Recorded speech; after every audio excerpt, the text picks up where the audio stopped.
Bueno, siguiendo aquí con el doctor Roberto García, estamos ahora interesados en otra cuestión, pero con relación al mismo tema, y que es la cuestión de la incidencia o la relación de la Guerra Fría con la dictadura del estronismo.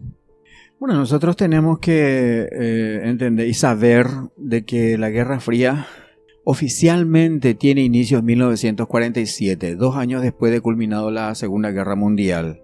Sabemos nosotros de que al término de la Segunda Guerra Mundial se consolidan las dos grandes potencias, venían emergiendo, eran aliados en contra del nazismo, pero al término de la Segunda Guerra Mundial se consolidan como potencias los Estados Unidos y la Unión Soviética. Un detalle es importante saber de que el 19 de enero de 1945 fueron los soviéticos quienes liberaron a los judíos, a los miles de judíos del campo de concentración, de uno de los últimos campos de concentración que fueron liberados en esa guerra, ¿verdad? Algo que les duele allá en el fondo de donde uno no puede ver, ¿verdad? Pero fueron los soviéticos quienes liberaron a los judíos el 19 de enero de 1947. Es importante un poco ver la película La lista de Schindler, que justamente nos muestra casi en la última parte la liberación de los judíos del campo de concentración, cuando le preguntan a uno de los personajes: ¿y ahora hacia dónde vamos? Y no tenemos idea de dónde irnos, porque irnos hacia el este es peligroso, dice. El este es la Unión Soviética, ¿verdad? Totalmente. O sea, tiró su ponzoña un poco Spielberg en ese entonces. Pero bueno, pero muy buena película. Vale la pena incluso sugerirle a la gente que vean 1 y 2 y 3 y 10 veces si es posible. Bueno, tiene inicio en 1947 y entendamos que la Guerra Fría no es otra cosa que una guerra no convencional, sino que una guerra de posicionamiento estratégico en el planeta. En el planeta lo vamos a decir, porque abarca Oceanía, África, Asia, Europa, América y por qué no también la Antártida. Y dentro de este marco la Unión Soviética empieza a apoderarse de varias comunidades, vamos a decir. Creo que ya eran países en aquel entonces como Lituania, Letonia, Estonia y muchos otros más.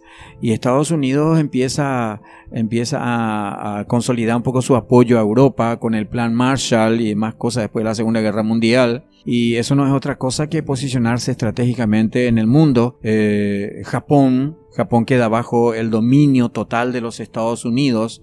Japón tiene prohibido, no sé si todavía hasta ahora tiene prohibido tener unas fuerzas armadas, ¿verdad? Totalmente. Está vectorizada aún por los norteamericanos en ciertas actitudes. Política económica también. Totalmente. Y bueno, Estados Unidos empieza a mirar a América y todos los países americanos quedan prácticamente bajo el control de los Estados Unidos. Algunos se salen del carril, pero otros siguen un poco en sus tres. Estábamos mencionando anteriormente la situación de Guatemala. Estados Unidos no tuvo ningún empacho en invadir Guatemala y golpear a Jacobo Arbenz, destruirlo, destronarlo, para que se implemente allí un gobierno afín a los intereses norteamericanos. Dentro de este contexto de la Guerra Fría también Paraguay estaba en la lista, logra su objetivo los Estados Unidos, se va posicionando en América. Posteriormente produce el golpe en la Argentina en 1955, cuando es derrocado Juan Domingo Perón. Felizmente para los yanquis ya no estaba Evita Perón, pues ella falleció en 1953. Difícilmente si estaba Evita las cosas iban a ser tan fáciles. Pero en 1955 es derrocado Perón, que viene a exiliarse en el Paraguay, de aquí va a Panamá y luego a España. Dentro también de este contexto tenemos lo que ocurrió en Cuba, que también fue de alguna manera apoyado por los Estados Unidos, el golpe, o sea, la revolución cubana inicialmente, pero que los Estados Unidos pues se decepciona porque había sido que Cuba va a formar parte del bloque socialista.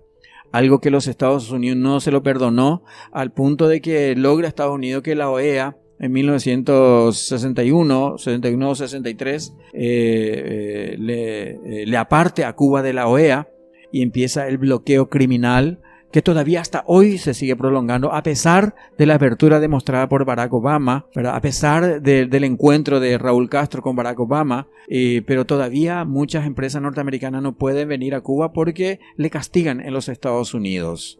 Y dentro de este contexto, entonces, la política implementada por el gobierno de Stroessner simplemente respondía a las directivas emanadas de la embajada en forma directa, pero emanada del Departamento de Estado, porque al fin de cuentas quienes forjan la estrategia norteamericana es el Departamento de Estado y el Pentágono, ¿verdad? Y la CIA simplemente cumple la directiva de estos dos organismos especiales de los Estados Unidos. Dentro también de este contexto tenemos el golpe de Estado que se produce contra Arturo Illia en la Argentina cuando asume Juan Carlos Onganía en 1964, ¿verdad? Afín a los intereses norteamericanos, y luego la destitución de Onganía por el embajador argentino en los Estados Unidos, Roberto Marcelo Livingston, ¿verdad? Simplemente para seguir implementando las políticas no solamente económicas, sino políticas emanadas de los Estados Unidos. Roberto Marcelo Livingston empieza a forjar una política pendular. En realidad Paraguay es el que tiene la política pendular en relación a Brasil y Argentina, pero Roberto Marcelo Livingston de alguna manera quiere lavar un poco su rostro, vamos a decir, ante los argentinos y ante Latinoamérica, y demostrar que no depende de los Estados Unidos. Sin embargo, es muy bien sabido que Roberto Livingston fue impuesto por los norteamericanos, siendo el embajador de la Argentina en los Estados Unidos. Posteriormente viene el gobierno de Agustín Lanusse, ¿verdad?, que también respondía a los intereses norteamericanos. Pero quiero hacer acá un paréntesis para destacar de que el gran golpe durante la Guerra Fría en América Latina por parte de los Estados Unidos fue en Brasil, ¿verdad? Sabemos nosotros que en 1962-63 gobernaba el país, la Argentina, el socialdemócrata João Goulart, ¿verdad? Y João Goulart de alguna manera tenía o implementaba políticas similares a lo que había implementado Juan Domingo Perón en la Argentina. O sea, esa política social molestaba a los intereses norteamericanos, y si seguía con esa política, más temprano que tarde Brasil iba a encaminarse hacia el bloque socialista en el marco de la Guerra Fría. Y por suerte para los yanquis, bueno, Goulart también fue derrocado y asume la presidencia de la República Castelo Branco en Brasil. Y ya Brasil empieza a mirarse un poco hacia el oeste, esto quiere decir Paraguay, y ya ve como que algo más, a pesar del apoyo norteamericano, algo más puede sacar a favor del Brasil. Es así que empieza una política de ocupación de territorios paraguayos por parte del gobierno de Castelo Branco, que luego se complementa con el gobierno de Garrastazu Médici. Hubo ocupación de territorio paraguayo porque querían que el río Paraná, que el Paraná sea exclusivamente de dominio brasilero, ¿verdad? Y ustedes tienen que saber que el Paraguay estuvo a punto de ir a la guerra con el Brasil en la década de los 60, a mediados de los 60, pero gracias a la política, gracias entre comillas, ¿verdad?, a la política, a la inteligencia o a la sabiduría de dos inteligencias importantes que tuvo Stroessner, Conrado Papalardo, más conocido como Teruco, y Raúl Sapena Pastor, ¿verdad?, esa guerra no se llevó a cabo. ¿Por qué digo esto? No nos olvidemos que tanto Teruco como Raúl Sapena Pastor, y seguramente hubieron otros más que le acompañaron, fueron a entrevistarse nada más y nada menos que con el gobierno de Lyndon Baines Johnson, que fue quien reemplazó a John F. Kennedy, que fue asesinado, y conversaron con el secretario de Estado, Robert McNamara. Y justamente en la política de este presidente cayó la guerra de Vietnam también, todo su peso de Johnson y McNamara. Sí, en realidad la guerra de Vietnam, ustedes saben que Ho Chi Minh inició un periplo, vamos a decir, porque él era de tendencia socialista. Ho Chi Minh inició un movimiento revolucionario para... el gobierno de Vietnam era similar al gobierno de Stroessner.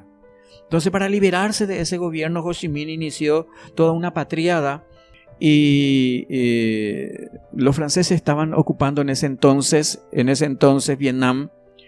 Indochina. Y los franceses decían de que el día que caiga Bien Dien Phu, que era la fortaleza francesa, ese día nosotros nos vamos de Vietnam, ¿verdad? Estábamos en plena Guerra Fría, década de los 50, ¿verdad? Casi a fines de los 50. ¿Y qué hacían los vietnamitas? Los vietnamitas de noche salían a flote y avanzaban hacia Bien Dien Phu. Y de día se enterraban. Muchos murieron. ¿Y saben qué comían? Mandioca y cocido, los vietnamitas. Sí. Estando bajo tierra. Y a la noche salían a luz, o sea, salían a la superficie, avanzaban. Cuando se dieron cuenta los franceses, los vietnamitas estaban en el corazón de la fortaleza Bien Dien Phu. Fueron derrotados los franceses. Al día siguiente se fueron. Pero para desgracia de los vietnamitas, al día siguiente los yanquis se instalan en Vietnam e inician la contrarrevolución. Y Nguyen Cao Ky era un títere, en este caso de los norteamericanos, y se alió con los yanquis y le hizo la guerra a los izquierdistas. Al poco tiempo muere Ho Chi Minh, y la guerra siguió. Y efectivamente, en realidad, John F. Kennedy quiso detener la guerra de Vietnam. Esa fue una de las causas por las cuales se le mató. Vale la pena que veamos la película JFK con Kevin Costner. Yo les recomiendo que vean. En JFK, que hace un análisis dialéctico muy interesante, el director, ¿cómo es? No me acuerdo. No me viene nomás. Muy interesante hace el análisis y cita los casos de Vietnam y de Bahía de los Cochinos. La terminación de la guerra en Vietnam iba a suponer pérdidas económicas para las grandes industrias militares y también la invasión a Cuba. Y en la película JFK nosotros podemos distinguir claramente que las grandes industrias militares, para que sus pérdidas no sean tan cuantiosas, empiezan a conspirar y le matan nada más y nada menos que al presidente de los Estados Unidos de América, John F. Kennedy, que tuvo muy buenas relaciones con Fidel Castro, John F. Kennedy, dicho sea de paso.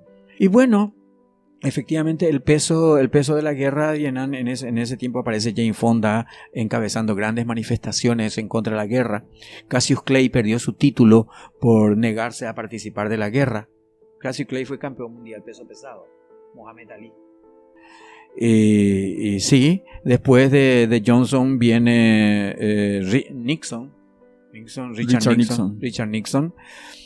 con su vicepresidente Gerald Ford al poco tiempo. Y con Richard Nixon, paradójicamente, los Estados Unidos empiezan a abrir sus relaciones con China. Richard Nixon, republicano. Y a partir de allí China empieza poco a poco a ser conocido. Pero todavía estábamos en el campo de la Guerra Fría y en 1973 prácticamente se consagra la derrota norteamericana en Vietnam con el gobierno de Nixon, en realidad Gerald Ford ya, y bueno, perdieron Vietnam, quedó para el campo socialista en el marco de la Guerra Fría. Pero volvamos otra vez a América. Se producen importantes cambios en varios países latinoamericanos. Acordémonos que en República Dominicana Estados Unidos no tuvo ningún empacho en invadir juntamente con ejércitos de varios países latinoamericanos, entre ellos el Paraguay, ¿verdad? Cuando enviaron tropas a República Dominicana para pelear contra los progresistas de Camaño Deño, por ejemplo, en República Dominicana. Luego se produce la gran victoria norteamericana en ese entonces y luego ya prácticamente se miran hacia el sur. Es derrocado el dictador Trujillo, venezolano. Luego hay cambio en Ecuador, en Perú, Brasil ya mencionamos. Después se produce la subida al gobierno de Salvador Allende, con la logística norteamericana inclusive, porque querían hacer una gran experiencia en Chile, a ver si cómo se maneja un gobierno socialista dentro de este marco de la Guerra Fría. Y cuando se dieron cuenta que en democracia también pueden implantar el socialismo, el progresismo, no tienen ningún problema en matarle, en derrocarle a Salvador Allende y matarle. ¿verdad? De manera feroz, atroz. Y luego el cambio en Uruguay, después el régimen se consolida en el Paraguay. Y bueno, con el gobierno Jimmy Carter 76-80 empieza de alguna manera cierto alivianamiento un poco de los sistemas represivos latinoamericanos. Los gobiernos empiezan a maquillar sus políticas con derechos humanos, con algunas cuestiones sociales, pero está visto que los regímenes dictatoriales hasta un cierto punto nomás pueden ceder y después vuelven otra vez a la misma. Se produce el cambio en Bolivia, suben gobiernos militares. Dicho sea de paso, un presidente boliviano murió en accidente de aviación. René Barrientos Ortuño, dentro de ese marco de la Guerra Fría. ¿Por qué? Y porque tuvo algunos pecados. Así como no tuvieron ningún empacho en invadir Panamá, por ejemplo, para llevarle a Noriega. Noriega era agente cuadro de la CIA. Cuadro de la CIA era. Sin problema. Invadieron Panamá, se lo llevaron. ¿Qué es lo que va a ocurrir con algún personaje muy visible acá en el Paraguay en algún momento si sigue jodiendo?